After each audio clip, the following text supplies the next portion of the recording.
Come with us now, if you dare, down a rickety staircase into a dank, dark basement. What awaits? The Saturday Night Freak Show. Hey, thanks for listening to the Saturday Night Freak Show podcast. This is the movie review and talk show podcast that comes your way every Saturday, whether you're ready for it or not. These are the Internet Radio Superstars. Sean. Michaela. Holly. And I'm Colin, and tonight we watched a movie that was chosen by... Holly. Ooh, Our for first pick, yes. Yeah, our first official group pick. Yeah. Yes. Our first pick. Yeah. 2026. God damn it, we're in 2026. We are. Yes. What did you pick tonight? I picked a Valentine's movie. You did. You really? I was shocked All right, when I for saw like- that. 3 seconds it was a Valentine's movie, but yes. It's a Valentine's Yeah. movie. It's okay. There's a lot of time jumps, so it was Valentine's multiple times. I would That's say. right. All right, Yeah. all right. You have Yeah. a point there. You have a point there. All right, I'll go with that. We watched Raising Cain. From the year. Oh, that's a good question. 91? Released in 1992, Oh.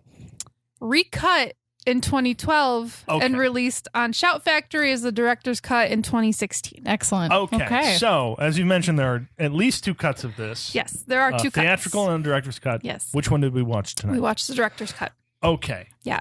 So I have questions Well, wait, about first, that. did we Hold say- on. Which The director. Yeah. Directed by Brian De Palma. Brian De Yeah, Palma. got The great Does Brian he De have a director's Palma. cut for most of his movies? Like, No. no? No, No. no. So why He this doesn't one? usually, because I'm usually he curious. makes what he wants to make. Yeah. Yeah. This was an exception. It would appear so. This and, was an exception. I'm sure we all have a lot of questions. Mine start with the Blu-ray in which John Lithgow's holding a hand, Yeah. yeah. Yeah. which was not in the movie we watched tonight. A photo on the back of the Blu-ray. Yeah. Yeah. Wasn't it? He's holding a hand. That's a hand, right? It is a hand. That's a severed hand. It's not severed. He's holding. Well, how's he holding it up? Checking somebody to make sure they're... I remember Yeah. that shot. Yeah, with the he's lighting. That he's could be looking. Photoshop jobby. He's of two looking. different photos. Yeah, he's looking at hand. It's not a severed hand. Okay. Yeah. Okay. Yeah. Okay. Sure So, looks like it. I guess just before you tell us why there's 2 versions, Yeah. I can tell you where Brian De Palma was at this point in his career. Yeah, hear that's it. good. Yeah. Because Please, I yeah. remember this, Please. right? Please, yeah. I remember Brian De Palma was the master of suspense, right? He Correct. basically inherited that from Alfred Hitchcock. Yeah. There's a lot of Hitchcock, inspiration in Brian De Palma movies. Yes. And in the early 80s, I mean, he basically, from like the late 70s to early 80s, right? He churned out these kind of thrillers, right? Mhm. That kind of culminated with like what, Dress to Kill or Yeah. Body Double or Yep. something. There was Blowout, Yep. before that. And then he made Scarface, which was unusual, right, Yeah. for the master of suspense to do. And this truthfully, remake. I still forget all the times that he did that Me movie. too. Yeah, I would lose. didn't- I until forget you said all it the right time. now. I was just like, oh, Because I'll that's say I not. didn't know that. That's not what I think of when I think of a De Palma No. movie. And I would lose that bar trivia and be Yep. so fucking mad at myself. I can see it right now. I Yeah. want to say that Do you was th- between Dress to, or was that between? It was after Blowout and Do you before think Body of Double. Carrie? Yes. Yeah, I think- Yeah, I Okay. do. Okay, Yeah. I'm I just do. wondering like where we're on the spectrum because we all forget about Scarface. Yeah, I think of Carrie, Yeah. Blowout, and like the Body Double Dress to Kill Okay. era. I think we forget about Mission Impossible, Yeah. No, which is a but that Brian De comes- Palma movie. If you said, I forget about Black Mission Dahlia. Impossible? Oh, yeah. Black Most Dahlia. people are not Yeah. going to be able to tell maybe. you Brian Yeah. De Palma. I forget about Black Dahlia. Yeah, Yeah, but Stay not tuned like- for that in the Oh, Freak ooh. Show. Yeah. Oh, no. There was. We haven't seen it in 20 years. It might be okay. But That's fair. he was like kind of on like a rising crest, or like you've arrived, you're Brian De Palma. Yeah. And then he made a movie called Casualties of War. Yeah. This was a movie with Sean Penn and Michael J. Fox. It was about the Vietnam War. There was a bunch of Vietnam War movies coming out. Platoon, Yeah. was out around the same time. Full Metal Jacket. Yep. This one underperformed. Yeah. And I think it was one of the first like commercial. Well, I wouldn't say it was like an implosion, but it did not do well. And then he followed that up with a movie he was already committed to doing, and that was the adaptation of the book, The Bonfire of the Vanities. Yeah. Oh, sorry. I totally forgot about the fucking Untouchables, right? You did Yeah, the Untouchables. that's also yeah. why I Untouchables was forget. the peak. Yeah. Oh, right? yeah. That was like nominated for an Academy That was Award. like fucking, that's it. Yeah. Yeah. Didn't Sean Connery win for that one, or was he Oh, just I don't remember. nominated? Sean Connery won for that one, I'm pretty sure. Yeah. So I want to say Casualties of War followed Untouchables and then Bonfire of the Vanities. Yep. And that was quite the drop for him. It was relentlessly mocked. I remember in the press them just talking about like the making of the movie. It was one of those that was followed as like, this thing's going to be fucking horrible. What's it about? The title gives me nothing. Yeah. Is it Wall Street or a political thing? I can't remember. I remember Tom Hanks, Bruce Willis, and I remember seeing it and like just being and Geraldo Rivera. I remember was an actor in that movie at that time. I just remember it wasn't funny. It was supposed to be a comedy. It wasn't funny. I think that's kind of where it fell on its flick like face. Hudson Hawk. Yeah. That's his Hudson Hawk. Yeah. It's just it's very off, Okay. and even like. I think the people that give it the most grace are the ones that are like serious Brian De Palma fans, that they just like everything he does. Yeah. That they're like, it's not as bad as people say. It's okay. You know, I think they give it more grace. You see the genius, the genius that misfired in that. Yeah. So coming out of that, probably the lowest period of his career. Yes. He said, as everybody does, I'm going to go back and do something that I'm known for. Mm-hmm. And so then I think wrote this. Yes. Yeah, he wrote this. Yep. But then something happened. Yeah. So making this movie, I think he was insecure because of his experiences with the last 2 or 3 films. Gun shy. Yeah, because he wrote the way we saw it tonight is the way he intended it to be, right? Okay. Originally, this is how the script was written. There was a lot of weird shit in the script that didn't make it into this, but for the most part, his vision is this cut. But originally, when they filmed it, and then they went to edit it, first of all, the editor didn't understand the movie. So I get that was a big part of it. There's 3 people credited in editing this movie. The first one, I forget his name, is Paul Hirsch. I'll look it up. Paul Maybe Hirsch, he should have edited it. You Did know, Paul Hirsch do Star Wars? Because I know De Palma is in with so. Lucas. Paul Hirsch, yes. Robert Dalva, and Bonnie Kohler. So Paul Hirsch first edited it, and he didn't understand it, and he was like vocal about it. Like, he didn't understand the movie, so that was probably a big problem to begin with. Yeah. Because then during the editing process, Brian De Palma started to get insecure about the movie, and he actually they edited it to be in chronological order instead of how we watched it tonight. Okay. Is that how it came out theatrically? Yeah. Theatrically, yes. It came out. And that's the cut I saw when it Yes. came out. So all the events in the movie. And theatrically, it's all in chronological So order? in the movie, or in the theater, the theatrical version, it's all in chronological order. So the movie, the first scene Interesting. is the park Yeah. where he meets the babysitter. Okay. Yeah. And you're like, and so I guess it front loads Carter as at the beginning, he's the central character, all of his stuff and all the weirdness. And then all of a is like sudden, the first 25 minutes. Because that doesn't come in until 25 I know, minutes and after the intro of and this then- movie. This is structured more like a De Palma movie. Yes. Right. Yes, I would say yes. so. Yeah. Yes. Yeah, it's totally, he got insecure about it and changed the order. So then, like, in the middle of the movie, they drop the affair, and it's just very strange. Because you switch Yeah. the character at that point to the wife, where I guess in this one you do the opposite. You start with the wife and then they lull you in. But it's like the Psycho, because Psycho looms as an inspiration over a lot of Brian De Palma. It said Hitchcock. So yeah, he's setting you up with this woman. You think it's about this woman, and then 25 minutes in the perspective shifts. Yeah. But the other one was like, no, you're going to go with him. It's just, it was so wild. Yeah. And then it would like stopped and backed up. Or no, it didn't, but it like took it aside so you could follow her. Yeah, because we go in like a dream sequence and flashbacks, and they interchange, and as you saw, and you were very confused by, but it's very De Palma, right? Like, Right, it's yes. and it's very jarring, and it makes everything very like suspenseful. So that theatrical came out, and then in 2012, What do people think of that theatrical? If you don't mind. it was again mixed. Like, people that really love De Palma, they're like, this is him. Like, I get it. Yeah, 'cause And that they were ending, into it. You they were feel like this is vintage De Palma. Same ending? Yeah. same ending. But most audience were like, this is weird. What the fuck is this? And speaking of that, a gentleman by the name of Pete Gelderblom Oh. remembers seeing this movie in the theater, and he loved it, being a De Palma fan. His girlfriend was one of the people who was like, what the fuck am I watching? And that stayed with him throughout time. He became a decent like Dutch filmmaker. He does like music videos, TV, that kind of thing. And he's always been a big De Palma fan. He was running an online forum, and he was talking to a gentleman who's like, oh yeah, I just spoke to Brian De Palma. I'm writing a book, and I interviewed him. And they talked about Raising Cain, and he was like, yeah, he's very unhappy with how that movie came out. And he's always like regretted that he changed it. And so Pete Gelderblom, that like stuck with him and it bothered him.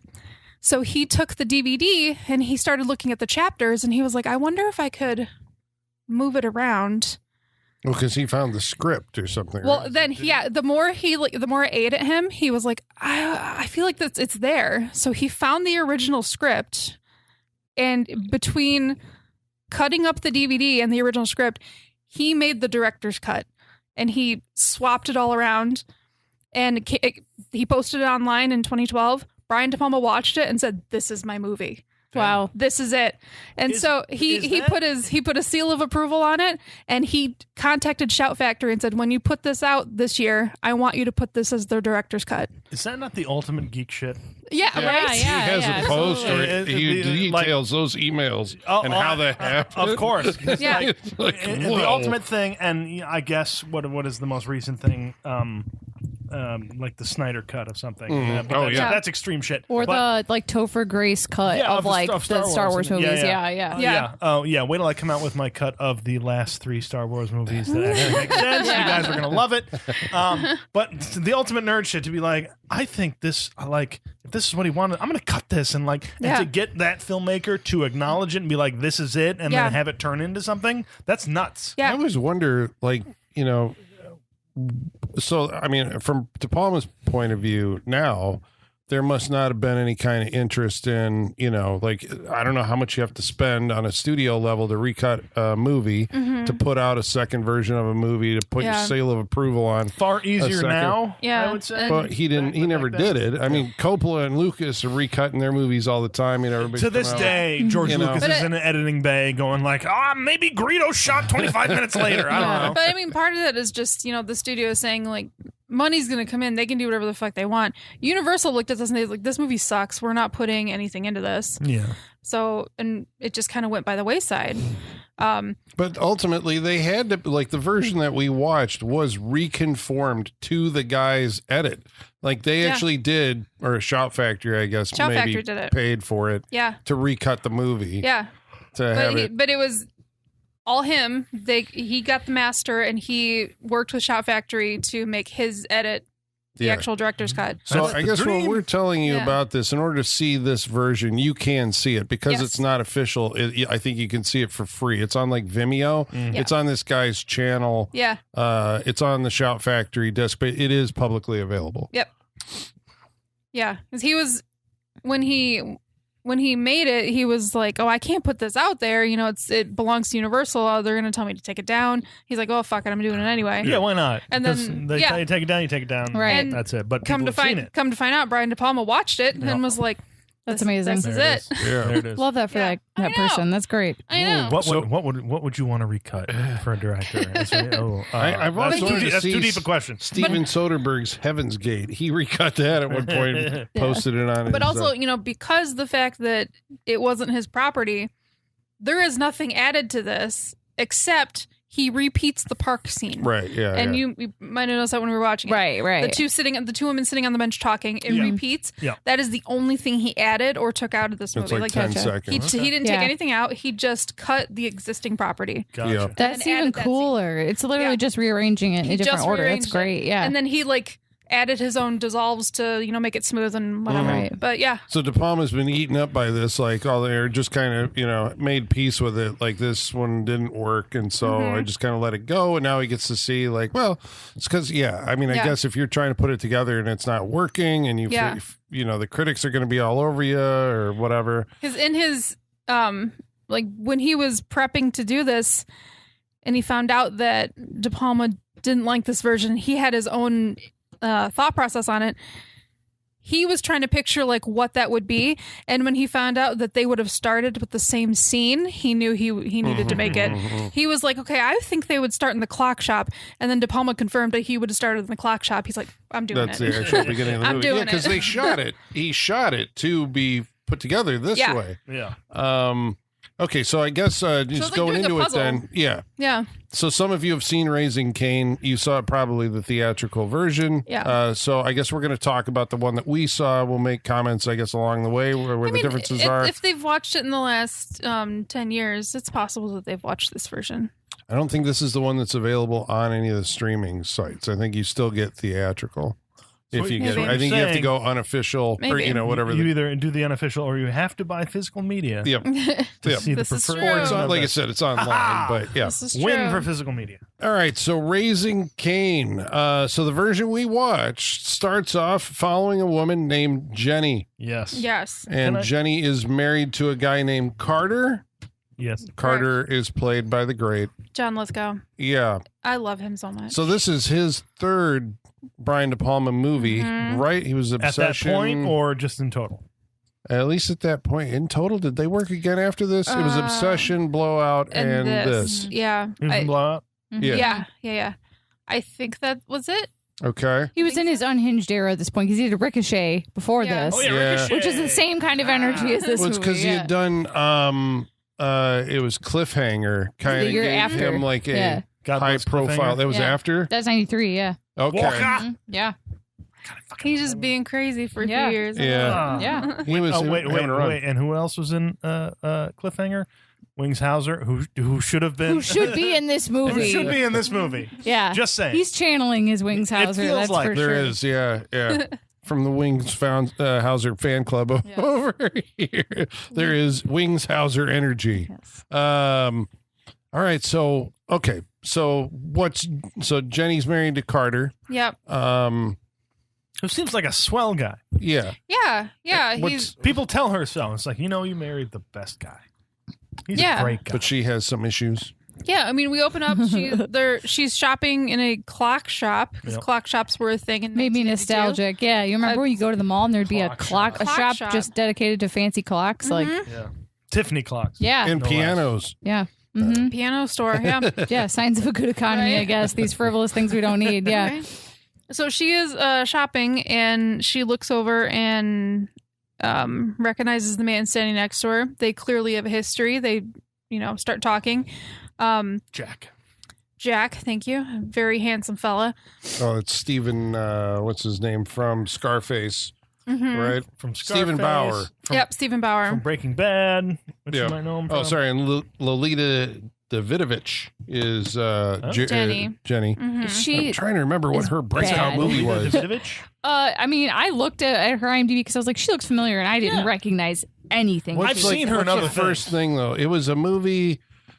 I mean, she's been in a lot of things, but as She's- like a background character. She's Gabby yeah. Hoffman's mom, and Now and Then. Is she? Okay, I saw Now and Then. Yeah, on the but credits, at this but- time, God, I I haven't seen Now and remember Then. she was like an up and coming starlet because she had been in a movie that captured a lot of attention. But Anyway. Yeah, no, and I looked up her filmography yesterday, and it's just all There's like, out yeah, of it's my mind. all just. Scandal? No. Adventures in Babysitting. Yeah, she was No, it was that blonde, one. which is like. No, she was. There's one you're gonna. It wasn't Damages. JFK. I know.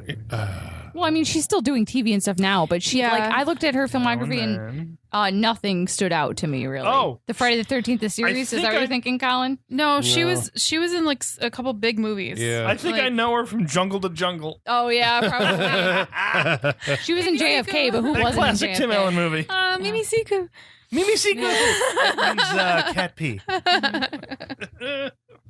So she meets this guy that she knows, this guy Jack, at the clock store. Yeah, and they have a history. They clearly used to be together, and he's insinuating that he's still in love with her, that he's never really gotten over her. He's so flustered by the whole thing that he leaves his keys, and when he leaves the store, she picks up the keys.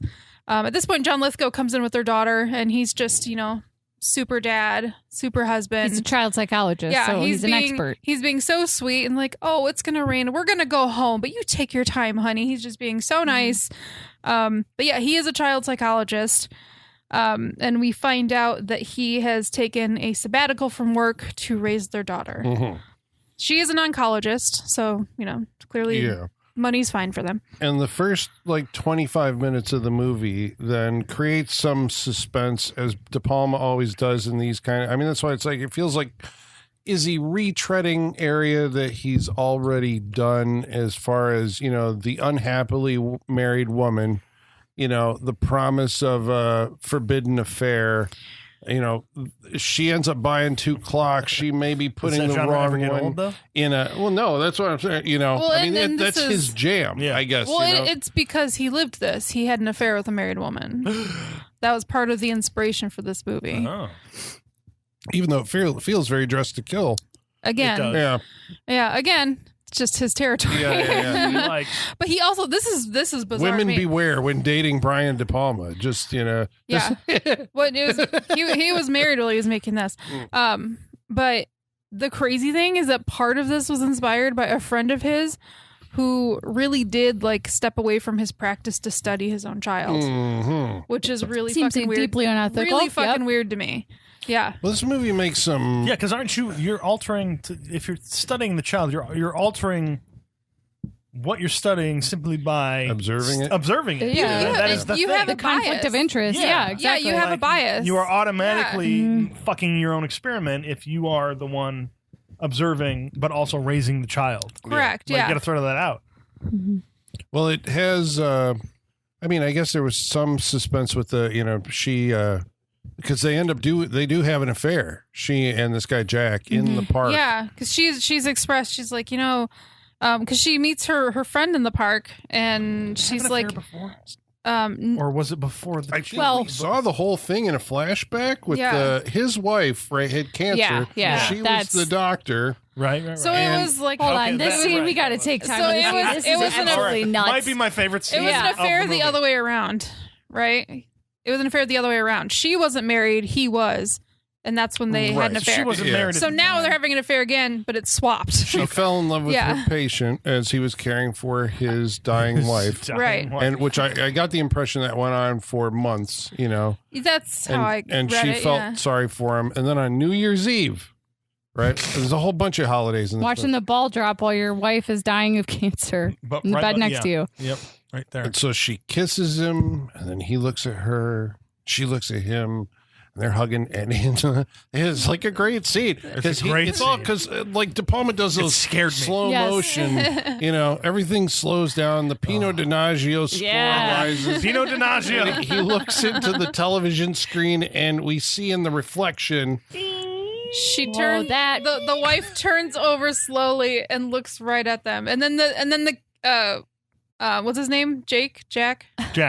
Jack looks over her and she's like wide-eyed, staring right at them. It's like a shot from a horror movie. She looks good. She looks like a corpse, so she's staring right at them. But the music and everything, it swells and it's scary and it's fucking great. It's scary. Sean said she's gonna flatline as soon as they start kissing. As soon as you're right. As soon as they started, I'm like, she's gonna flatline right in the middle of them making out. We thought that was gonna come, but it still was scary the way it was delivered. The way the reflection in the TV over the New Year's and everyone's happy because the ball's dropping. Yeah. But also, if you guys see that meme that's been it's 2026 is going to be my year. And then the next bullet is never mind, I fucked up. 2027 is going to be my year. That her New Year got fucked up the second it turned. She had no chance. What a way to start the year. Right. But terrifying, just that look and that the wild eyes. Yeah. The wild eyes and everything. But is that what happened then? They never actually got together. Right, because he's I turned to ice after she died, and blah blah blah. Mm-hmm. And Jenny got married to Carter, and they've had a kid together, and so they missed this opportunity. Yep. But this been years. It's been years. Okay. Yeah. It doesn't come across that way in their conversation in that opening scene. No, I think it feels like it's been 2 months. Get here fast enough. It's been years, bro. Yeah. I'm like, how? Because I'm assuming everything happened before the kid and all that stuff. Yeah. Okay, it's been years. Mm-hmm. And he just walks back and huh. Well, and you already killed your wife, sunk cost fallacy at this point. Just why are you skipping? Yeah. You already done the worst thing you could do. Yeah. You might as well stick with your mistakes, Horrifying. Yeah. So they meet up in the park and they have a tryst in the leaves. Next to a kid's playground in the California afternoon sunlight, Yeah. Where did they go? This felt like an abandoned portion of the park. It's just like a wooded part of the park. Yeah. It's like a garden or something because there was stone, there's like an entrance and walls and shit. But it felt like it had been ignored for many years. And it felt like the secret garden. It did. Yes, you're right. And for secrets, I mean. And while they're there, she sees a figure observing them in a quick cutaway, and we're like, well, clearly that was her husband. That was John Lithgow. Yeah, the trench coat on, right? Yeah. Which version? No, he didn't have it on. He was putting it back. Okay. Yeah. And so we end up, she goes home. I think she fantasizes, about going to the guy's apartment. Well, at this point, we see her wake up as if it was like a bad dream. Yes. So it's hard to tell if that really happened or not. Right. And so in the beginning of this movie, you're wondering, okay, what's real, what's not? There's a lot of people waking up from dreams. But it seems like these people wake up from something that has happened. Yeah. Most of the time. Do you think she spent the night at his hotel? She spent the night at his hotel. She had sex with him in the park. Yeah, I think she keeps waking up from these things. And but then Carter's got everybody looking for you. That never... Because that pays off later, but I didn't know if it was that. Did she come home? She was tired because I think she wakes up and he's there with her with the pillow, right? And then he ends up smothering her with the pillow, and you're like, okay, this is jealous husband has seen what has happened, so he's smothering her. Yeah. That's the start of where I was just like, I don't know what's real or what's happening. Yeah. Right. And so I had Which is exactly what he wants you to feel. Right, which is, it worked. It worked. Because at this point, you're like, oh my God. But it still seems like, okay, narrative, I get it. Affair was the narrative uncovered. still works. And he killed her. But then he starts to think back. And this is, I guess, where the theatrical version starts, right? Where we find out who the real Carter Nix is. Right, because he meets this woman in the in the park. Or this is the first woman, Sam's mother, in the car. Right. So that would have been the very beginning. That was the beginning of the theatrical film. So this is better because then there's because what's happening right off the bat, and you know of the badness of him or his fucked up psychology right off the bat, and this one's better. Director's gets better. What do you say? Oh, better to start with, to lead into it. To lead into it, and then to just be like, what the fuck's going on? Right. Because it also gets you in the mindset of him, of Carter, and just being like, I don't, he doesn't, he's confused. Yeah. A lot of the time it's because this is we learn later in the movie, this is the traumatic event that unlocks what we find out about him. Right? Because that's the whole point. This was the traumatic event that brings this out. Yeah. Because I guess he was he is talking about he tells this woman that his father, right, was this child psychologist. Yeah, brilliant psychologist. And it seems that Carter has some daddy issues, and the psychologist, but he is teaming up with his father to enroll kids, his own kid, and he's looking for other kids to enroll in this study overseas. And the woman's like, "What the hell are you talking about? That's crazy." And then all of a sudden, he becomes homicidal. Yeah, he tries to knock her out while she's driving and chloroform her. Okay. And then there's hold on. We're going through this. Yeah, this scene too quickly because I have some issues with it. Not some issues. You got some sneezes in her eyeball. You got some stuff to work out. Yes, let's work it out. Well, because what does he do? He sneezes dust into her face. First, he's sneezing towards her, in her face, and then he reaches. Which is a setup for doing this. He reaches into his pocket, and he pocket sand, and he blows it in her face, and then sneezes. Right. But as if she's not going to notice. As I exclaimed while watching the movie, in her perspective, the best case scenario is that he sneezed right into her eyeball. Yeah. Which is okay, great, but turns out he's got pocket sand, sneezed it into her face. Yeah, so he's been planning to do this. Yes, apparently to disorient her, and then he chloroforms her. Yes, and then he risks discovery because there's a couple of joggers coming over the hill. Just Sorry, at this is one moment. wearing a flak jacket?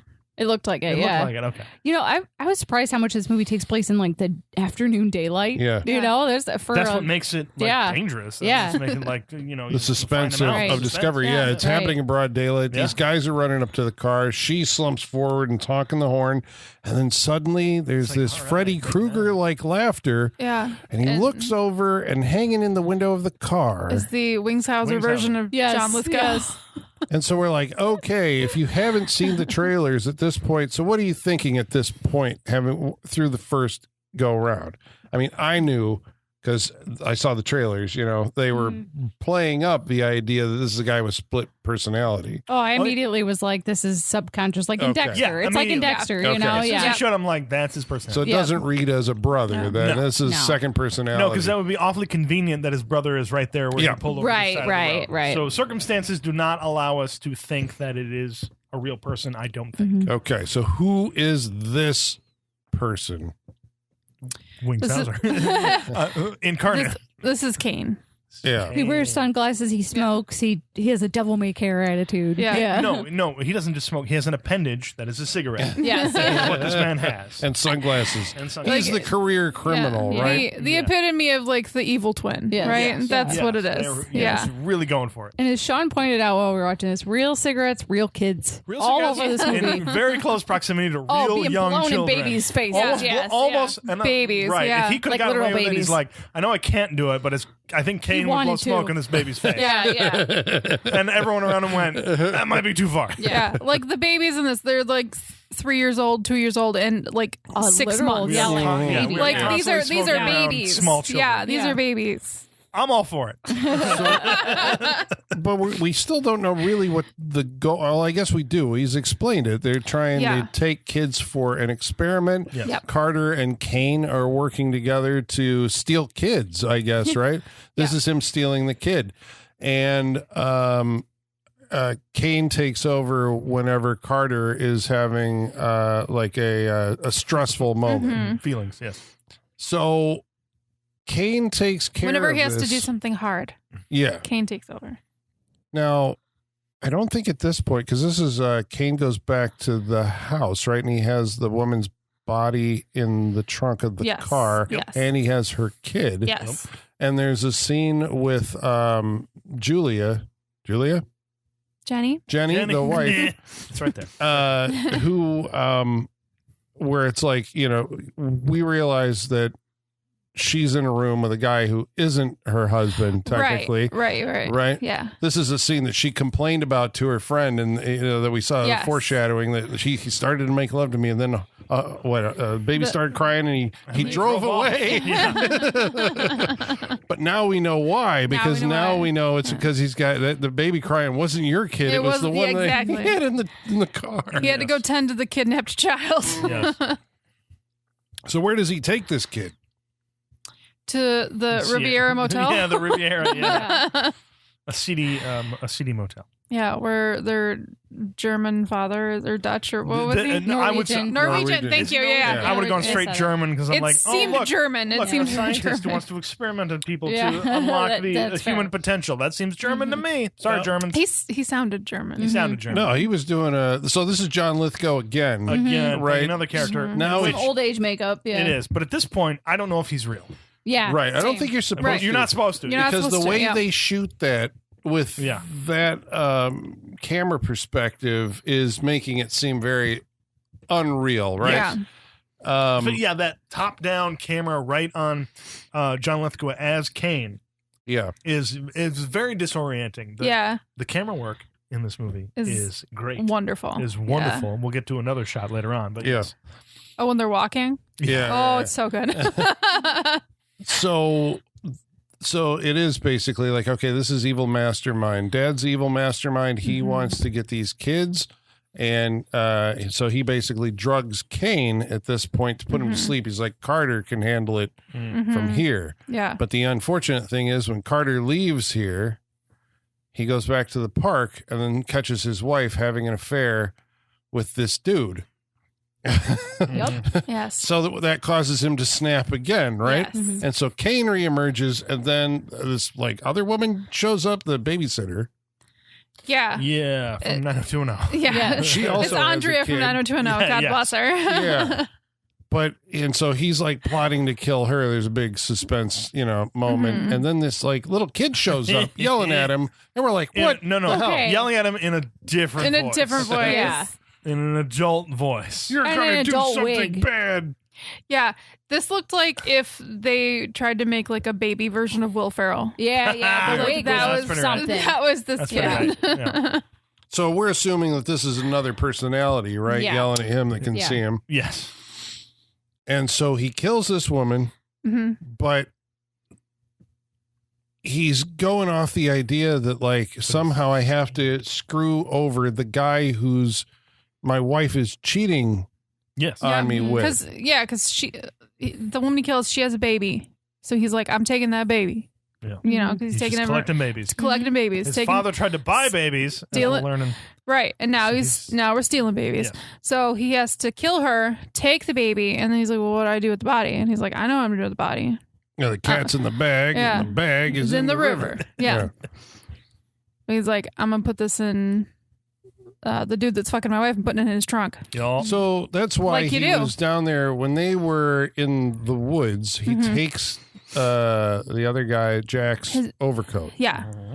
And it's almost intentionally that he gets the woman's blood on the overcoat Yeah. as evidence and then leaves a little bit of her blouse like sticking out of the back of the trunk, right? Yep. So it's like, okay, I was setting this up, right? We're going to get this guy out of the picture Yes. and he's going to be the one who abducted the kids and it won't fall back on Carter. It's a great plan. Okay, Yeah, so see no problems.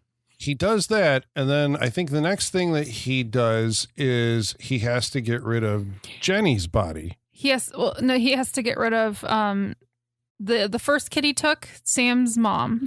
Yes. He has to get rid of her body Yes. because This is what threw me off later on. Yep. this is the one he blew the sand in her eyes. He Yes. chloroformed her, and now he's got to get rid of her. So Right. where is she? Yeah, so he She's put her in- in the trunk. Yeah, she's in her own car. She's in her own In the trunk of her own car. Yes. How does she die? She Well- drowns in the trunk. Yeah, because she scratched on the trunk, we find Yeah. out later. Mhm. Yeah. So she's alive in the trunk but unconscious, and he puts Jenny. Well, Is it the Jenny's- same car? Yeah, Yeah. Oh! but that's why they didn't. Yeah. That's what threw me off. So he puts They're her in both the in ba- the same car. Yeah. Yeah, Yes. he puts two women in two different trunks. You're right. Right. But Jenny is Jenny in the is same in car, that as, car. as her Yes. as Sam's Yeah, mother in two the birds, trunk. one stone. Gotcha. Okay, I was just like, so many bodies are going into Yeah. trunks, so many women Yeah. disappearing. I got lost. Killing women, stealing babies. We're There you doing go. it. All right, We're doing we got it. And then we're also paying the homage to Psycho that I don't know that he ever got. Like, I'm sure if you watch enough of Brian De Palma's movies, you will have seen every scene from Psycho recreated Yes. in one way, shape, or Yes. form. But this is Let's the. edit that together. Let's I make know. Psycho with Out of clips all from De these- I Palma. think you could do it. We Ooh, found our you could project, do Sean. it. Ooh, I like this. I like it. Oh, What was First it? Yeah, step is to clip I'm all the sure he even. timestamps, yeah. Well, yeah, the shower scene. Did he do that in Dress to Kill? He did that in Dress to Kill. Yeah. We talked about it on that one. Yeah. Yeah. So he stands down by the bog and sends the car into the Right, because water. After he found out that Jenny was shagging her old dude, he smothered her with the pillow. Right, his Yeah. security pillow. I was wondering why the whole scene. I'm like, Well, why he is just, like, why is carrying he it this around? Yeah. so much. He's gonna do Yeah. something. Okay. Smothers Jenny with the pillow, and he's like, "All right, now I'm gonna get rid of the car. Put the cat in the river or whatever." So he puts Jenny in the car. The other woman's in the trunk. Sends it into the river, starting to sink. And as it's starting to sink, the sun is coming up. And it's shown. We know because there's quite a standoff between him and the sun. Yes. It's like, how dare you rise right now? Oh my God, I'm going to be caught. Daylight. What? It's like, The if the car's sun not comes up, sinking. I'm automatically caught. Yeah. Like, there's nobody around, dude. Yeah, you're fine. Yeah, but it's like he milks suspense. He out does. of He out of everything. I mean, Yes. that's just Yes. it's a style of movie making that we don't Doesn't see a exist lot anymore. Well, I don't know, like M. Night Shyamalan is like is like the current purveyor of some of this, right? Some, but not Yeah. like this. No. I mean, he split ripped this off. But Yeah. anyway, It was influenced. It was informed. yes, just as Hitchcock influenced De Palma, Yeah, De Palma there you go. influences. I mean, There you there's go. shades of color of night in this too. I feel Yes. like, Yes. right? You know, Yeah. 'Cause, Well, I mean, De Palma at yeah, the 'cause- time was considered just like like his critics were like, you are just literally stealing from Hitchcock. I mean, that was like the big, Yeah. And then Shyamalan steals from De Palma, Yeah. and it goes on. But I like Split. So, sun's coming up. Shones on the car, sinking. Suspenseful music, Wife and floating. then wife floating, and then splashes up. She's alive, just like in Ghost Story. just Yeah. like in Ghost Did she Story. wake up? Before? Oh, she Yeah. did. Yeah, They that's all the watched her shot. going. You're right. Yeah. That same shot. You're right. Holy shit! I forgot about that. But again, also with the disorienting nature of this cut, I don't know if this is real, and I Sure. think that's the point. Obviously, in this version, but I'm like, is she alive? This is also why I'm confused later when she's like fully like You're ready and raring to go alive. because you were like, she's not real. There was a lot of that going, she's not real. A lot of that for me in this. I liked it. So he watches as the sun's coming up. He watches his wife going down in the car, and he leaves. And then, so that's Cain. No. He lights a cigarette and then he leaves because we were Correct. constantly lighting cigarettes in Correct. this movie. So Carter then goes to the police and says, my wife has gone missing. And they're like, have you seen anyone else? Was there anybody else around there? There's No, other women no, have no. disappeared Wait, from yes. that. There was one guy. I just remembered.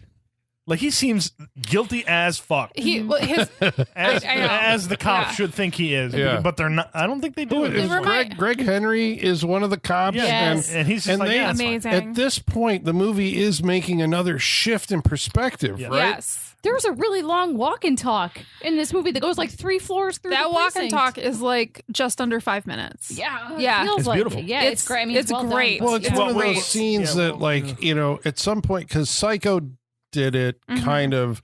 There's that scene where somebody has to explain what the fuck is going on. Yeah. Yeah. Mm-hmm. And in this case, it's Frances Sternhagen, Yeah. right? So she. At least they make it interesting. well, Yeah. because Yeah, you're not for just sure. sitting in a boardroom. Yes. Right. They do a walk and talk. In a really cool building. This Yeah. is the coolest municipal building I've ever seen. Yeah. It's like Yes. 5 stories, large glass block windows, Yeah. like arching atrium kind of windows. Yeah, it's beautiful. Love Yeah. it. Right. But the thing about it, I think that makes it great is that it doesn't feel like we're on a track Right. going from point A to point B. right. It feels like it's messy because we're constantly officers are constantly telling her to no this way. Yeah, she's grabbing like her, pulling her walking around. off frame, Yeah, and they have to yeah. pull her back into Right, the 'cause frame. she No, doesn't we're know where going she's this way. going. Yeah. They do, Yeah. and that comes across very well, and that's what makes it feel like It feels natural. It feels natural. It's Yeah. like, no, we're going on this way. Yeah, because We'll take a she's left at excited this by corner. what she's saying. Yeah. She's not thinking about where Right. she's going. And Yeah. we get reactions from them behind her back about Yeah. how they feel about this whole thing and everything. Yeah. As they're making their way It's down. brilliant. This is It beautiful. is a I scene love this. because it starts, I guess, at the top of this like 3-story thing. It goes into an downstairs into an elevator, very tight. Yes. Yeah, Yeah, we get those quarters. more close-ups in the corners and everything, which is fun. But I guess the thing that it's like it has a payoff, right? That I was like, the whole time, on these kind of things, you always think about how many times you have to rehearse it to Yeah. get the timing down right, so you make it to a certain place by a certain line, so you don't run out, you know. Yes. And are they ad-libbing at any point? It doesn't seem like it. She's talking for almost 5 minutes straight. I wonder how many takes, what take this Right, was in, yeah. in the list. I'm very Yeah. curious. But this is because the reason they're going down there is because so Carter's come in and said identified Jack basically through a police sketch, right? It's like this is the guy. Yes. And then we find out that Frances Sternhagen is a former colleague of Carter's father, the evil Dr. Nix. Yes. And so she's explaining this whole thing about how she worked with him 20 years ago. They made this book called Raising Cain, and it was about multiple personality disorder. Mm-hmm. And she eventually came to the determination that Dr. Nix had tortured a kid because the data was too raw. Too She raw. says, Right. And she didn't know where it came from. She never got to meet Cain of the Yeah. subject. She co-wrote a book on him, but never knowing the subject Yeah. that the senior Dr. Nix was studying. and so she goes. She's also got cancer and is wearing a wig, which is important. That in the is story. important. It's important. Just so you know. And it's a terrible wig, and she acknowledges that it's a terrible Right, wig. and I Yeah. love that. And you were like, Yeah. you're like, why would you even put somebody in that unless it's there's a lot. I mean, he's paying attention. De Palma's paying attention to Yeah. a lot. Yeah. He sets up a lot of stuff Lot and of pays it setups. off. What was that? Early on, there was that statue. I don't There's know. a statue. Michaela called it out. Yeah. The statue We do it twice. is but like yes. It has like a jousting. It is a jousting It's like statue. mounted combat. but it's like a really pointy and one. it's like 6-7 feet long, and yeah, it's like it looks like one of those things that like you have to duck under it walking by it on the street because it's so big. And I'm Yeah. like, someone better get impaled on that. And it didn't go the way I wanted it to, but at least we got No, to see. neither did the second one. Yeah, but okay. yeah. Well, there was an impalement, but it turns out to be a dream Yeah, yeah, sequence. which was She disappointing. gets into Yeah. a car accident after spending the night with Jack. And Yeah. then wakes up from Right. it. But it was like, but oh, it's foreshadowing to a later event, Yeah. which is also double foreshadowed later on, Right. which I love. a lot of juggling, a lot of things in Yeah. the air, I guess. Yeah. With this. I appreciate that he like sets it up and then because you expect it to happen, and then he's like, "Oh, it happens," but it wasn't real. Like, it's like, yeah, gotcha. yeah. I like it. So the reason for the 5-minute walk and talk Yeah. is because the car has been found Yes. Yes. and there's a body in it. one body. Well, see, we don't know. We don't know that, but he says they find a body. They don't mention anything about another one. Right. Yes. Yeah. Which Because- is why I thought it was the Because we wife. all forgot that the other forgot. woman is in the Yes. the trunk. Right. But I think we were supposed to get that on the payoff of this scene. They go down to best the morgue, part- and even the the way best part. that it's shot is like, I'm like, okay, he is doing this is for comedic effect. Is it shock or is it for comedy? I mean, Both. the Yeah. fact that it's like, it's like, He's yeah, like, it'll also be funny. Yeah. Yeah, it's both. there's for a sure. body covered in a sheet on the morgue table. Yeah, You can see And- that she's tried to scratch her way out of the trunk, but also, but you can tell by you should see her you face. should see the Yeah. look on her And then, face. like, so the camera pans to all three, like the two cops and Francis Turkey, and they look in unison, and we're like, well, we want to see what it is. Yeah, right. Yes, we It's do. like, I want to see what this Yes. is that we're, it's Yeah, the buildup. Camera whips down, and they whip the sheet off the body, and it's this, Sam's mom. Screaming Yeah. in horror. Yeah. Yeah. Yeah. Like lesions on her face too. Yeah. Yeah. Frozen in horror. Yes. Yeah. Yeah, but blue because she's been underwater. Yeah. And Right. yeah, it's great. It's wonderful. So we're like, okay, but that wasn't Jenny. It wasn't Jenny. It wasn't. No. And so Carter returns home. Yeah, Well, actually, it's not Carter. It's Cain still at it's this point. Cain. Yeah, Yeah, and he's even pretending to be Carter in certain things with the phone call to his father and everything. yeah. But yes, he does return home. And so what surprises Right. He await returns. He returns home and he's walking through the bedroom and he looks at or he turns on the news. Right. Yeah, his dad says, "Turn yeah. on the news." He This turns other on the guy- news. Oh, that's right. It's about they arrested Jake. Is that what's on the Jack. news? Yeah, they Jack, got him Jack. because Sorry. they find the body of the babysitter. Yeah, in his in his car. trunk. So that's on the news. Yep. And then, because it had been set up earlier in the movie that he has like video, instead of like a baby monitor, it has video. His surveillance on his Surveillance on the daughter, like, because he's, observing her or whatever. Yes. So the channel changes from the news to the baby monitor, and Jenny is in the Jenny's in camera. But she looks like somebody from Creep Show. She's all Yeah. wet. does. She's all wet and Yeah. scary. And she's only there for like a second. Yeah. And then he's like, what? and he's scared. Yeah. Now you're putting him in the position of like, are we afraid for him at this point? Like what, And it's a- yeah. shifting perspectives kind of thing, and he's sneaking through the house. Right, because we also don't know if that's real. Yeah. Right. It's like, is this his guilty conscience? Right. Is she actually there? Like, what's happening? Yeah, all is it things are it a possible. dream? Who knows? Yeah. Who knows? Yeah. But it is actually Jenny. She It's has actually survived Jenny. the drowning. Yeah. and This whole time I'm like, this is a ghost. Yeah. He's being held hostage by someone Sean, who's not you there. literally said out loud, she's not real. Not real. But then, like, Cain shows up as well. I'm like, how many unreal people are here? Right. Yeah. So I was very 'Cause he's- confused at this point. Because this was the moment that, like, confirmed that it's multiple personality. Because she's on top of Carter on the floor, and he's talking to Cain behind her, and Yes. she's like, "Who are you talking to? There's Yes. nobody there." Yes. Also, Carter falls for the oldest trick in the book here. He sees shoes poking out from behind a cabinet and thinks that she's there. Just shoes, bro. Have you not seen a cartoon in your life, my Right. dude? Well, Like it's dressed to Yeah, kill. let's Like, just have I'm a like, cat how many run times out. has Yeah. Brian De Palma done that gag where there's shoes and you slowly come around Yeah. and is Yeah. I don't know if he invented it, but like he's done that before. So it's like, is I've some seen way, noirs, is black this and white a- noirs would do the shoe thing. Yeah. but is it like a greatest hits? You know, at this point in his career, is he like referencing himself too much? Do you think there's a shoes gag in Black Dahlia like that? Oh, I can't There might remember. be. Apparently, we'll There find might out. be. There might be. I don't Yeah. remember. I don't know. I haven't seen it. I haven't seen it in a long time. 20 years. Yeah, Yeah, I I haven't seen it saw in a long him time. once. Yeah. And so he's arrested and taken to jail where Frances Sternhagen interrogates him, Yeah. basically. And she explains, I guess, the psychology of him, but she's going to have to sit down and hypnotize him in order to find out where the kids are. Yeah, Because this Carter point- doesn't know. Because at this Right. point, she's like, "This is Cain. This is Cain from the book." Like his Yes. dad. Oh, and because then she also confirms. He says that I took the kids to his father, but his father's been dead for 18 years. Mhm. Yeah. Yeah. So that's coming back around. So we realize, she explains, there's Carter, Cain, Josh is the little kid who we meet, basically. So this is Lithgow again. This is why, these Don't forget actors Margot. love these, Yeah. because he gets to play all these characters, Yeah, plus the it's dad. great. It's great.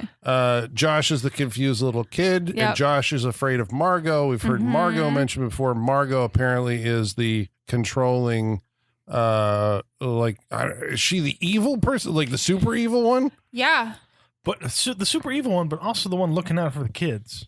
She's the one who doesn't want Cain's father to have Right? him. Yeah. So she's not, but is she super evil or? I don't know. I don't think No, she that is. you're I'll saying make that? the play that she's not evil. And they I'll make make it the play sound that like she's looking she's- out for the children but because she she- was before. But and she Josh does is the rest afraid of this. her.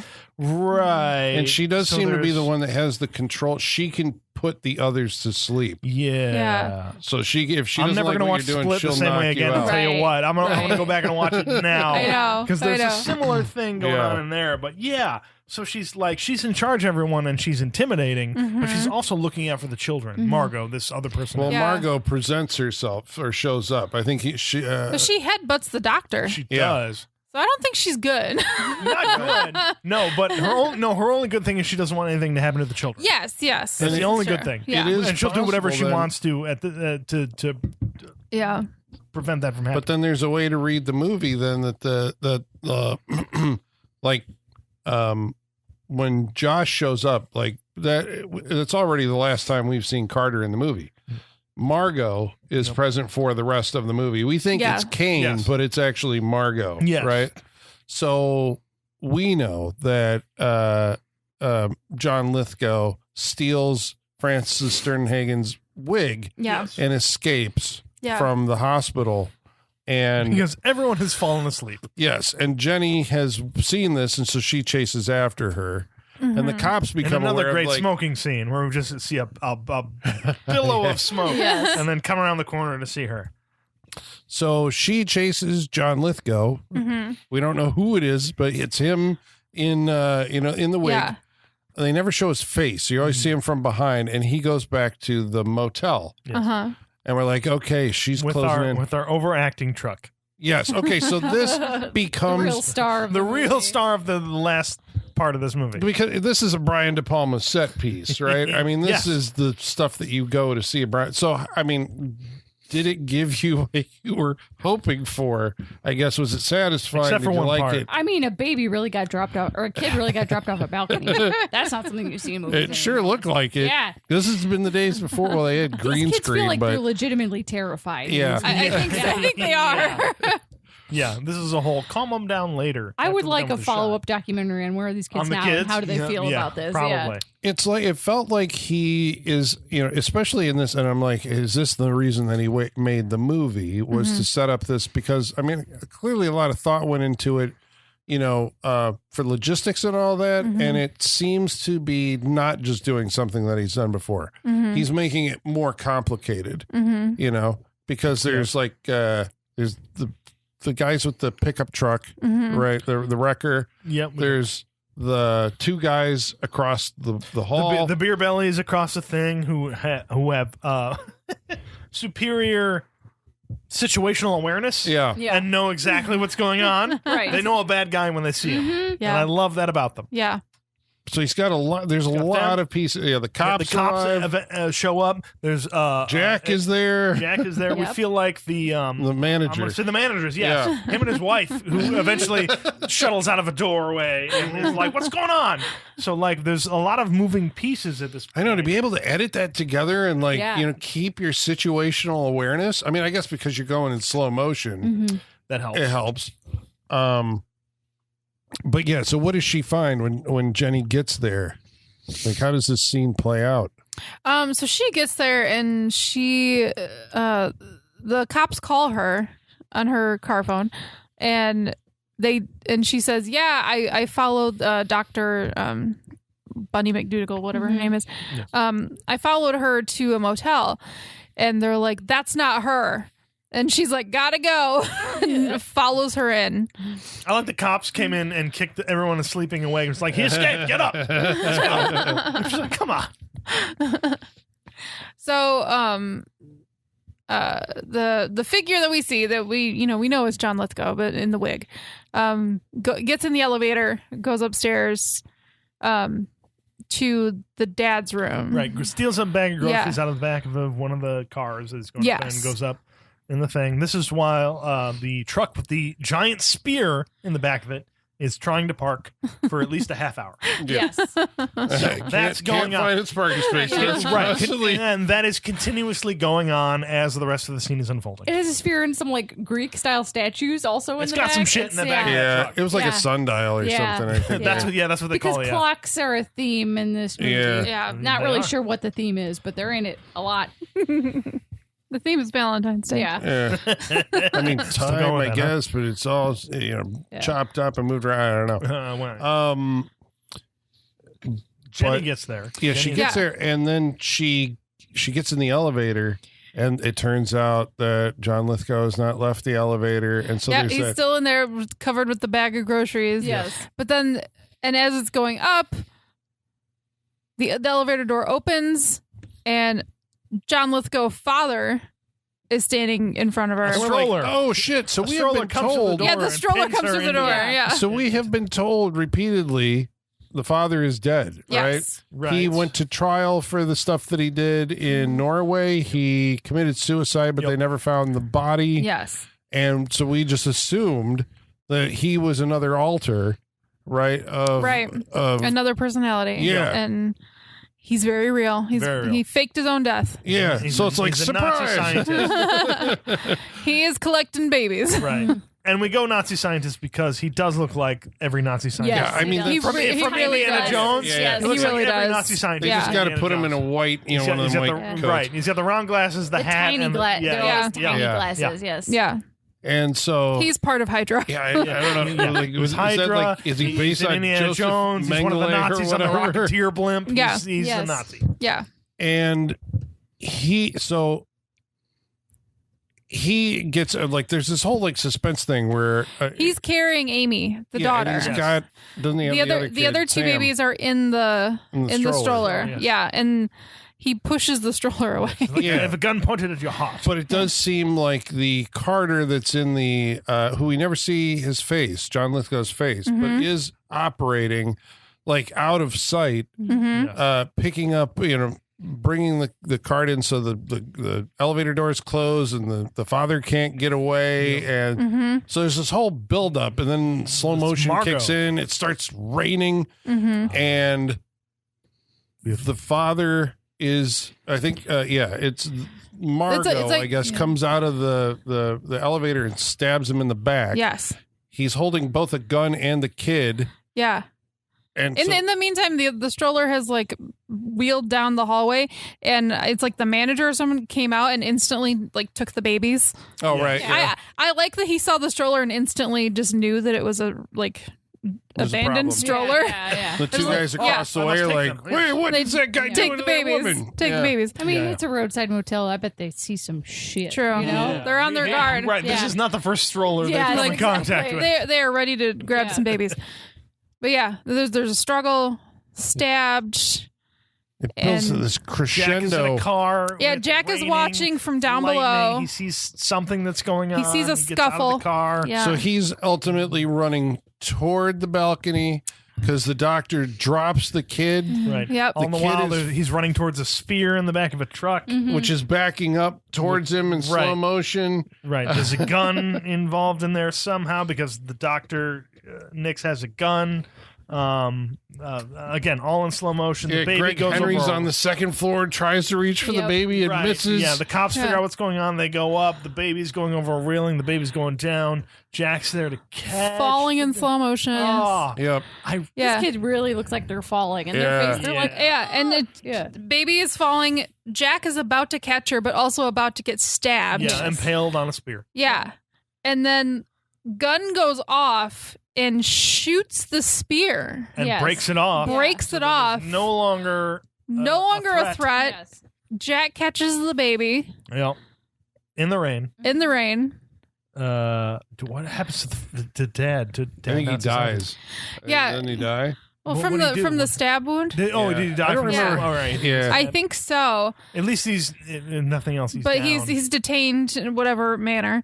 Yes. And then we Margot. What did Margot? we see do we see Margot just casually walk out of the elevator and around the corner and out of the hotel. Yes. Yeah, Margot's gone. because they're all Margot's focused gone. on They're all something focused else. on the commotion, the babies, and whatever. Yes. Margot gets away. So Kind of then wanted him to get stabbed. the movie cuts to Not gonna later. lie, I was a little disappointed the stabbing because didn't I wanted the happen. stabbing. You wanted who to get stabbed?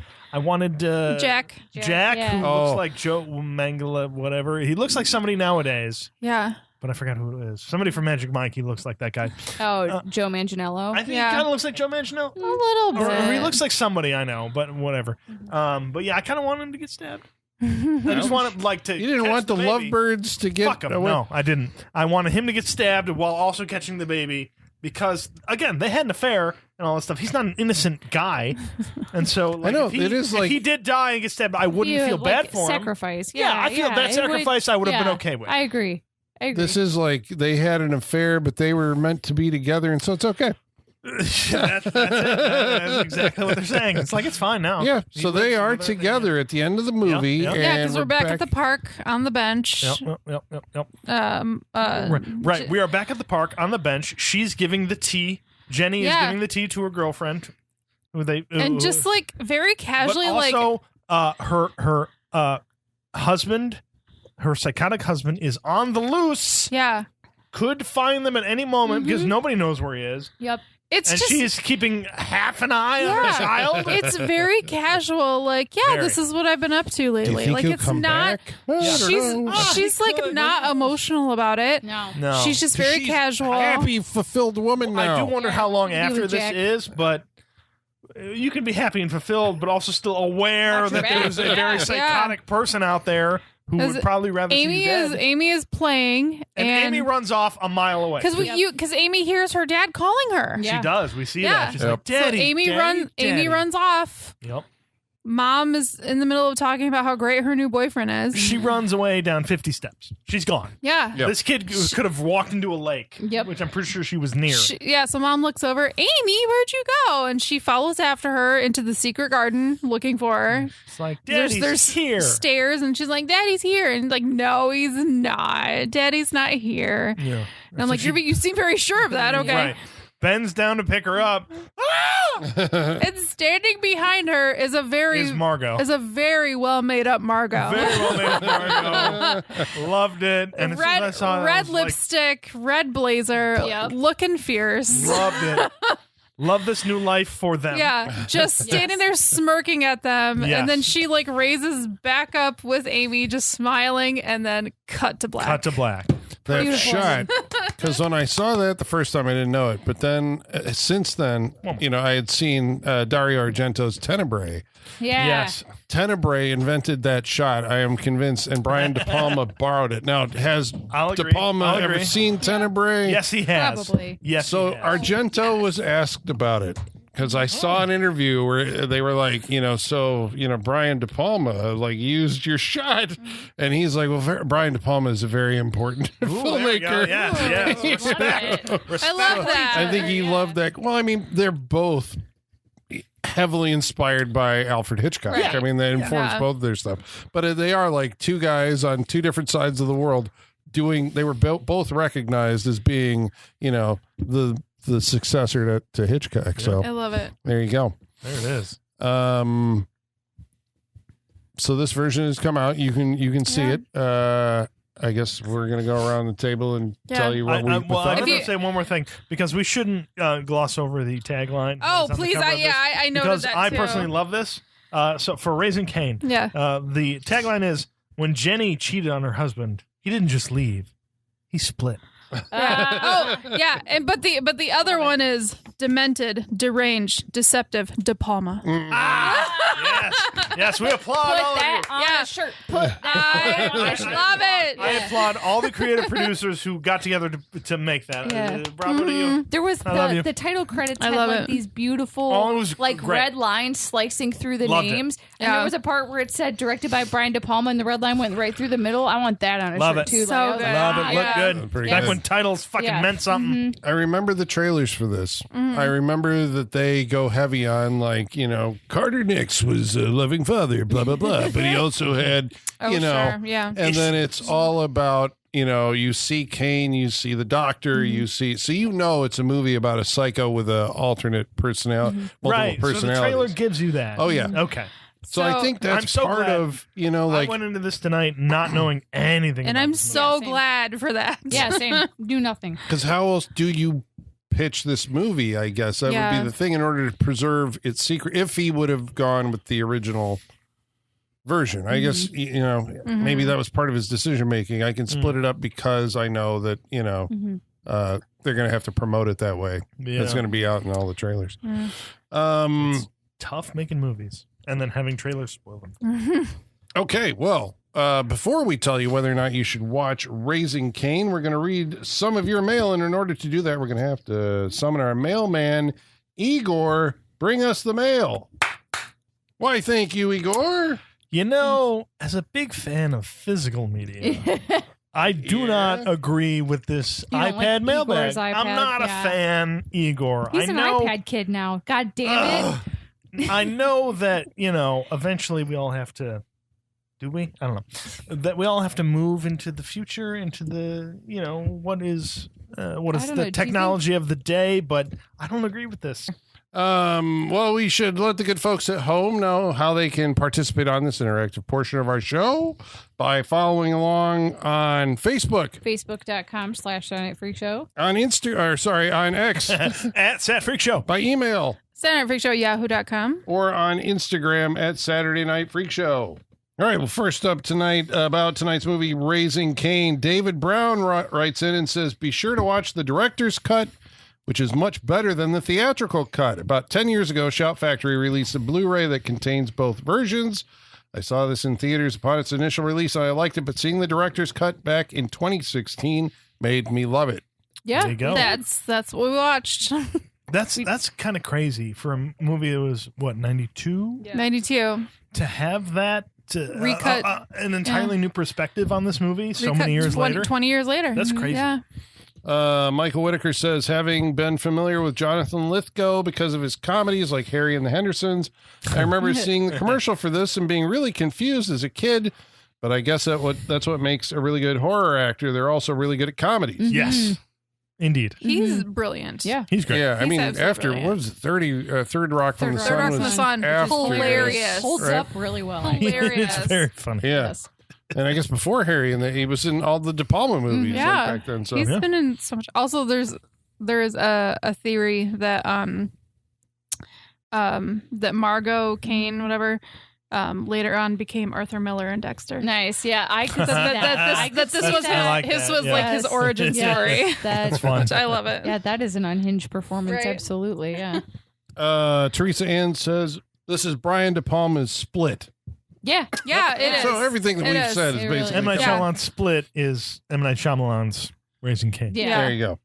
Last week we watched a movie called Hellraiser 2. James Boyce says that was a devastating amount of mentions of Godzilla 1985, which I suggest doing every year. Oh, okay. That said, Hellraiser 2 is a kinky, goofy nightmare in a film I probably saw around the age of 8. Pinhead Oh, wow. is definitely on my Mount Rushmore, and in my Yeah. eyes, he's the George Washington of all of them. Wow. Although Chucky has had a hell of a run over the decades, you just can't beat Doug Bradley's stoic, reserved, but menacing presence. And yes, Pinhead versus Wishmaster is the dream matchup. No, I agree. I Yeah, I yeah. said, Pinhead. I've always thought is the scariest one. Travis Legler says to answer Colin's question why Pinhead was a girl in the newer remake, it's because in Clive Barker's original novella, The Hellbound Heart, Pinhead was not explicitly defined as a girl or a woman, but is described as a gender ambiguous or androgynous being with a quote-unquote light and breathy voice, often compared to that of an excited girl. They felt they were trying to stick closer to the original source material. I'm down with that. That makes sense. Yeah. I think I do prefer a deep voice, Yeah. but Well, I get it. Yeah. I mean, and that's a lot of influence from we've had that deep voice for many years. Yeah. But I would have liked like the girl to have a deep voice. I think Yeah, that'd be cool. good too. They did that in Passion of the Christ. Yeah. They had a did. woman play demon. Satan, but she had a deep voice. They did. That was creepy as That fuck. was creepy. It was cool. Yeah. Stig's Weird says, I believe Doug Bradley has said that the film lost a significant portion of its funding due to the 1987 Wall Street crash. I used to prefer this over the first film when I was a younger human. After rewatching both of them, I think the first movie stands the test of time better. Highly recommend the novella The Hellbound Heart by Clive Barker. And David Brown says, I could never get into the Hellraiser franchise. I kind of like the first one, but it's not one I rewatch much. Yeah, I think I understand that. Yeah, I get that. I don't rewatch many of the Hellraisers. You I kinda do. get- I you like the kinda first. get The it. first one's a goddamn Yeah. stone cold classic in I like it. horror. Yeah. It is. It's solid. Yep. Yeah. Well, thank you all of you for writing in. We really appreciate it. Now we're gonna go around the table and tell you what we thought of tonight's movie, Raising Cain. Starting with Colin, what do you think of Raising Cain? having seen it in both versions. I mean, I guess if you've seen only the theatrical version of this movie, you owe it to yourself to see the director's cut. And I guess because I've developed like an appreciation for De Palma's storytelling and method, this feels more like, I guess, a De Palma movie in its flow. And I think he was probably, you sit there at the time, I guess it didn't really do well. There were claims that he's just borrowing from himself. But at the same time, I'm like, he is kind of stretching out into an area of like narrative, I would say discombobulation, but like, I don't think, we hadn't had Pulp Fiction yet, Yeah. so that kind of an out of sequence narrative, like a novel format hadn't. Yeah. This was relatively new. Yeah. He's trying something. Yeah, he's trying something. radically different, Yeah. jumping back and forth in time with I his think narrative. Tarantino likes this movie. Well, he worships Brian De Palma. I think it's like one I of know, his yeah. like all-time These are the favorite. things I got to remember while watching these, and like what you're something that you watch a movie from this time and it does these things. It may seem like cliche to people who've seen many movies since then, and filmmakers who have used this device, but knowing that Brian De Palma was trying something Yeah, with this. I don't think there was a lot of movies you could point to that were doing like that kind of, I mean, you go back to Rashomon or something where you see the same event from different Yeah. angles or something, but it felt like something new, and watching it in the movie theater, it was kind of mid, but it like built to that, great end sequence. That's why you're like, yeah, Raising Cain. I remember his like this good scene, but seeing it again in this version, I mean, I was really like much more into it. It grabbed my attention better, and I guess his fear was that it was too slow at the lead up. Yep. And I'd lose him. Yep.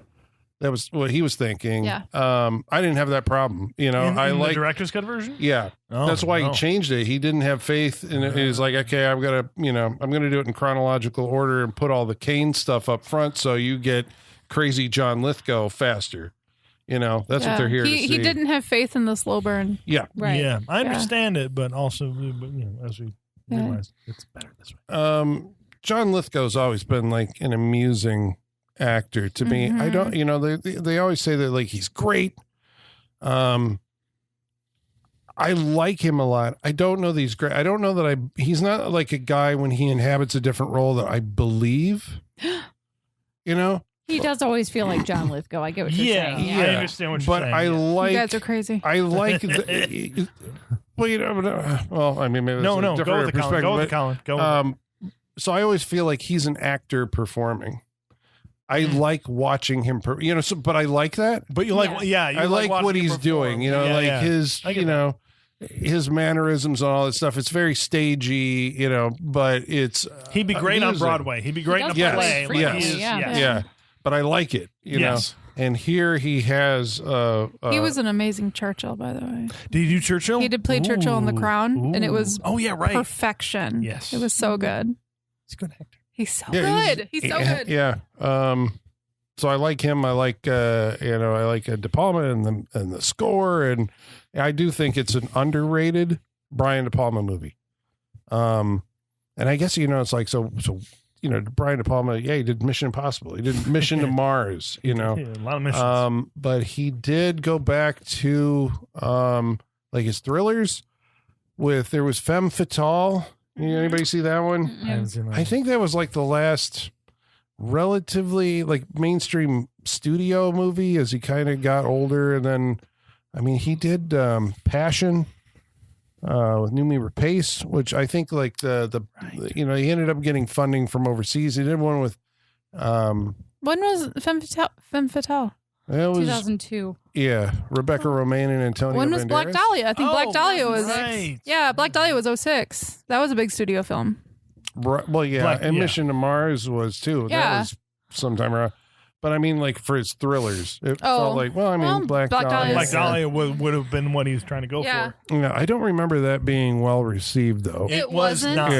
Yeah. So I guess that's what I'm. It's like he's still continuing to make those movies, but it was not. Yeah, and I think he did one since, but I can't remember. Did anyone see Domino? I saw Is that Domino. Not the Keira Knightley one. The one with Nicholas Coster-Waldau? This is got I saw Sir it. Jamie Lannister. In it. Oh. Yeah. Did you? Yeah.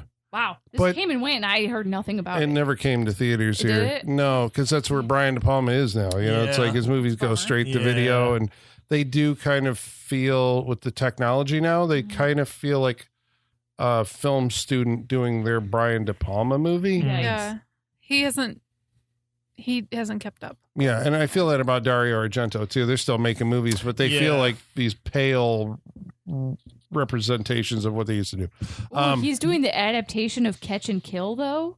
The Ronan Farrow that book about the Me Too movement and Harry Weinstein. Yeah. First of all, that's a Harvey great Weinstein book. Well, he said but he was he's doing. Yeah, Ooh, it's really? in development. Him that he's writing and directing. Wow. Yeah. I'm interested. Years ago, I he would said see he was that, going to yeah. do a movie called Predator, which was inspired by Harvey, and that never Yeah. materialized. So I don't know if this is. So obviously he's So he's been coming working back around toward to it. that. Yeah.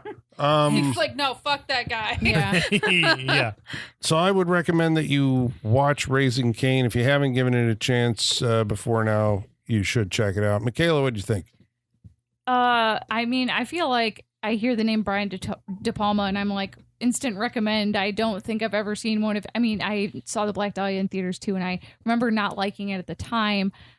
But at least they're interesting. We might have to bring that one but here. it's we're gonna have to. We're she going has to. threatened Yeah. it, I think mean, twice. it's 20 years this year, so I think Wow. now is probably a good time to bring it. But we'll space out the De Palma stuff. Aaron Also, Eckhart. Blowout has been on my list for a long time. Yes, yeah. Blowout yeah, is. yeah, I yeah. love it. There's that line where John Travolta's like, she's got a great scream that I think about all the time in that movie.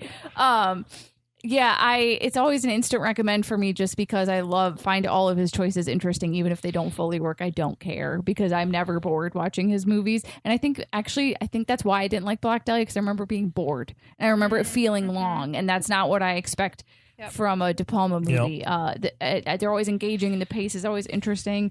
And I like that he always seems to have this like seedy kind of gritty lens on things, and he always seems to be exploring what the consequences of when we engage in our like worst impulses and how that can like one time engaging that impulse can unravel everything. And I just, there is a distinct footprint to his movies that I find really enjoyable. And even though, I'd never seen this before, knew nothing about it other than John Lithgow gives a crazy performance was all I'd heard. Thoroughly enjoyed it, even though I did have the same struggles as Sean, kind of piecing parts together, but I didn't care because I was never bored, like never bored. I know in the past that I have not recommended movies because they didn't make any sense, but this does make sense. It just takes a lot of work to put it together, but I'm okay with that because it was interesting and it did things that I mean we've seen split personality stuff before, but this is a little bit different. So I loved just all the raw grittiness of it, and I really enjoyed it. And I think, I've yet to see a De Palma movie that's not worth recommending, I love him worse than all, so I'm going to recommend it. I really enjoyed it. Sean, what'd you think?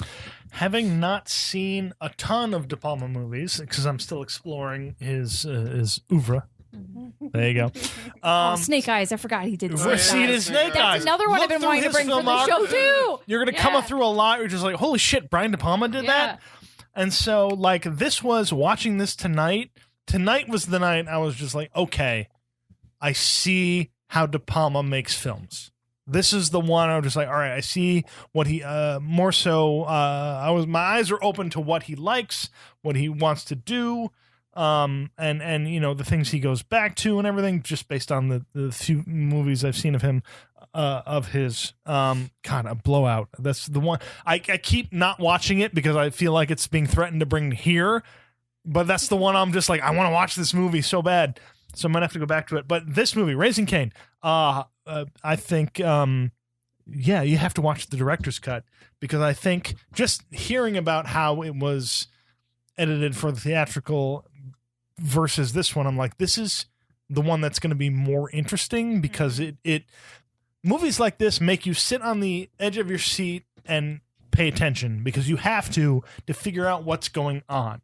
And as we said, it does end up making sense at the end of it, which is I think the thing that brings it all together, because you can sit on the edge of your seat and watch movies and just be like, what the fuck did I just watch? This one ends up making sense. I think a great performance by Lithgow.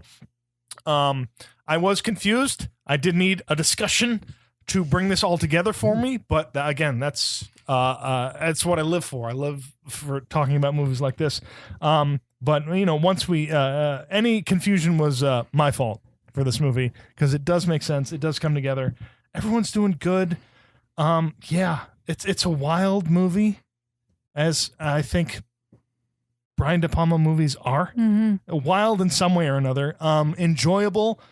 Something you don't see from other filmmakers. It's sexy at moments. It's unsexy in moments because it's of the violence that comes into that. There's a lot for Brian De Palma movies. All I'll say, I liked it. It's interesting. It's more interesting than a lot of filmmakers get to. I enjoyed this movie because it's fucking wild. Watch this movie. Watch the director's cut, because it being all out of order and everything is what's going to keep you interested in coming back to it. Director's cut of Raising Cain, I recommend. It's good. It's good. Holly, you the last one? Last one. Take us home. I love Brian De Palma. I really do. I was I was jonesing for some De Palma because whenever I have movie fatigue, he pulls me out of it. Because I'm like, this is a filmmaker. Yeah, because he makes a fucking movie. He makes a fucking movie. Like, he knows how to make a really interesting narrative in so many ways. Like the way he shoots it, the way he writes it, the way it jumps around but makes sense. And confuses you, but in a way you like. Like, it's so crazy what he does, but it's always, I'm always captivated the entire time. So like I was going through a movie funk and I needed some De Palma and he brought me back and I'm like, yeah, this is a fucking movie. I love it so much. I still, and it's not even his best. Like, it's not even his best movie. Like, it's got its problems and whatever, and I have such an appreciation for Pete Gelderblom for bringing this movie back to life because it was forgotten, because it wasn't what Brian De Palma had intended, and it didn't work for audiences. It wasn't well received, and it kind of got lost for a while. And he saw it in there. He saw all the pieces. He saw how to put them together. And I love that he brought this movie back. And I think that's so cool. Yeah, that's a wild story. Isn't that insane? It's a wild story. It just got under his skin and he's like, I see the movie in there. I see what De Palma wanted to do. And I have so much love and appreciation for him. I want to do that for him and I want to bring it back. And the fact that De Palma saw it and was like, this is it. This is what I wanted to do. I think it's just such a cool story. So yeah, I love it. I love De Palma. It's a fucking movie. You should watch Raising Cain. You should definitely watch the director's cut. It is the cut that was meant to be. So check it out. And we're definitely going to bring back more De Palma. Oh, yeah. There's so much more we're going to do. There's so much more we're going to do. Yeah. He's got such an interesting filmography. Yeah, that he does. There's so much to explore, which is great. Yeah. All right, well, that's 2026. That's our first one. Right? Yay. Good choice. Well, I guess that means it's a universal recommend. I think so. For Raising Cain, that means you're a universal contractually- recommend for a universal movie. There you go. Yes. Now we're going to tell you what we're going to watch next week. A movie that's going to be chosen by Michaela. What are we watching next week? We are going to watch Enigma. Lucio Fulci's Enigma. It's Enigma with an A on the front. It is a girl in college, maybe becomes the victim of a prank and ends up in a coma and uses telekinetic powers to get revenge. Like you do. You know. Enigma. All, from the year. All our college. 1987. Here's the 87. poster. Okay. So all of our college stories. Yeah. Right? Wow, that is the Demons font. Yeah. And, Yeah. that is okay. Enigma. All right, I'm So, very curious. Lucio Fulci's Enigma. I'm into it. Fulci. Yeah. All right. All right, There well, we that's go. next week on the Saturday Night Freak Show. We hope you'll join us. And until then, ladies and germs, the basement is going dark.